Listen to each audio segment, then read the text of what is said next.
Rencontre africaine, l'entretien.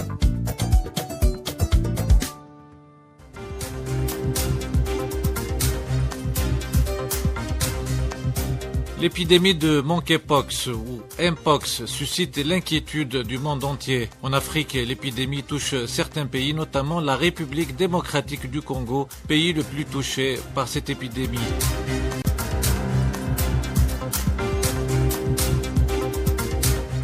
Pour revenir sur cette maladie et les moyens d'en stopper la progression, nous avons le plaisir de recevoir avec nous dans cet entretien spécial Hippolyte Mavoko, professeur au département de médecine tropicale à l'université de Kinshasa en République démocratique du Congo. Bonjour professeur Hippolyte Mavoko, merci de nous accorder cet entretien. Bonjour.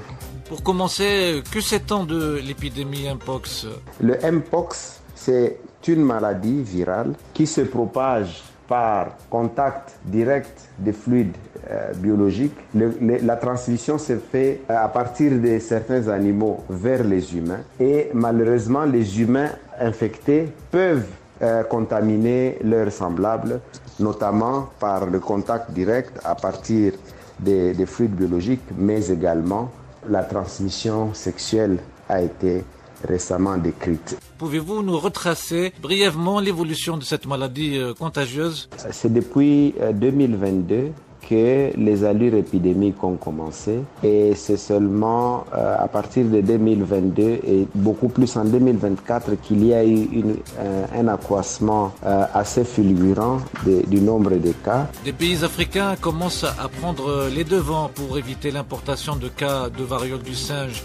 Qu'en pensez-vous? Le problème d'exportation des cas suscite vraiment une préoccupation de la communauté internationale et comme vous l'avez suivi, l'Organisation mondiale de la santé se préoccupe et en ce moment, Africa CDC est à pied d'œuvre pour pouvoir apporter des solutions à ce problème, donc assister les différents pays touchés et même ceux qui ne le sont pas encore pour pouvoir éviter que la situation n'aille au-delà de ce qu'elle est maintenant et nous pensons que les choses pourraient s'améliorer si tout est mis en œuvre convenablement. Que préconisez-vous pour stopper la progression de cette épidémie? À partir du moment où un sujet présente des symptômes de suspicion de Mpox, il est souhaitable de s'adresser à des structures sanitaires qui doivent elles aussi être bien équipées pour reconnaître les cas, mais aussi avoir des facilités d'isolement et cela peut aider à réduire la propagation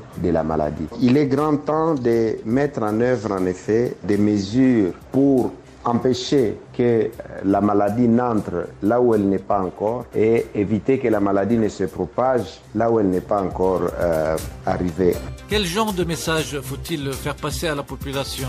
La population devrait être informée de ces mesures et surtout, une des leçons à apprendre à partir de Covid-19 et qu'il est grand temps d'appliquer maintenant, c'est le rôle de la presse. Je pense que la presse ne devrait pas faire paniquer parce que parfois la panique peut être contre-productive. Quel rôle pour la communication dans ce genre de situation justement? Dans cette lutte, une fois de plus, il faudra recourir à toutes les compétences parce que ce n'est pas une lutte qui va concerner uniquement les professionnels de santé, mais on doit regarder les volets communication. Les différents acteurs sociaux doivent s'engager dans la communication efficace pour que la population soit correctement informée et cela va améliorer l'adhésion aux mesures de prévention et surtout cela peut avoir un impact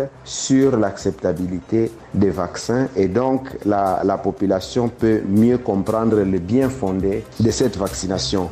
Vous évoquiez la Covid-19, que faut-il en tirer comme leçon? Je pense que parmi les leçons vraiment que Covid nous a léguées, nous devons aussi prendre des mauvais exemples à éviter, notamment tout ce qu'il y avait comme problème autour de la vaccination contre Covid dans certains pays, surtout en Afrique.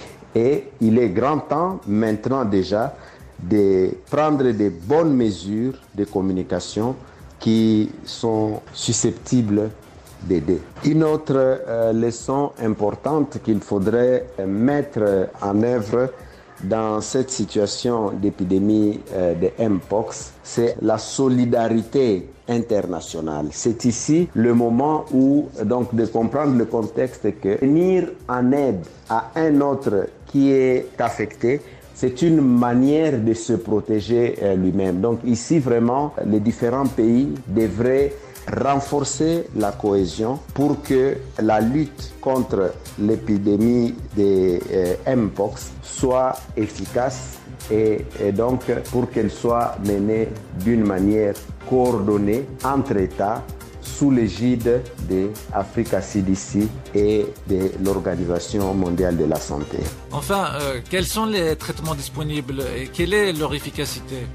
Pour le moment, le traitement se fait de manière symptomatique, c'est-à-dire on soigne les symptômes que le malade présente, des médicaments pour baisser la fièvre, des produits antiseptiques pour soigner les lésions au niveau de la peau, et quand il y a des surinfections de ces lésions-là, par moment des surinfections bactériennes, on peut recourir à certains antibiotiques. Il y a des antiviraux qui sont en cours de développement. Il y a un produit qui est déjà assez largement utilisé, mais le moyen le plus efficace, ça sera la prévention. Donc le respect des mesures préventives, et une option qui est susceptible d'aider, c'est la vaccination. Donc il existe des candidats vaccins qui peuvent être utiles pour stopper la propagation de cette maladie.